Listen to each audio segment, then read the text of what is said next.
Earlier this week, the state reported the death of a teenager in Cook County. Are you familiar with this case? If so, is this the state's first teenage death? And can you tell us if the teenager in question had underlying conditions?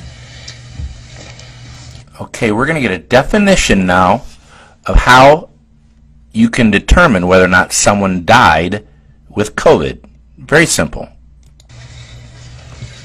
I don't have that information at my disposal at this time. I know we have had people of all age groups die. I just want to be clear in terms of the definition of people dying. Okay, here comes the definition of death by COVID. Of COVID. So the case definition is very simplistic. It means at the time of death, it was a COVID positive diagnosis.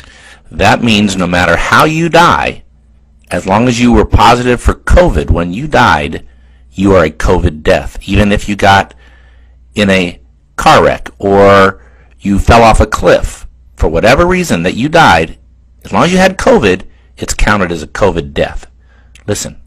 So that means that if you were in hospice and had already been given, a few weeks to live, and then you also were found to have COVID, that would be counted as a COVID death.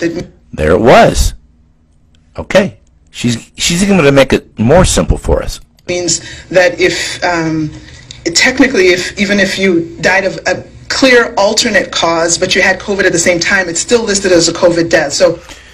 So technically, even if you died of an alternate cause, if you had COVID when you died, it's called a COVID death. You wonder why the numbers are messed up.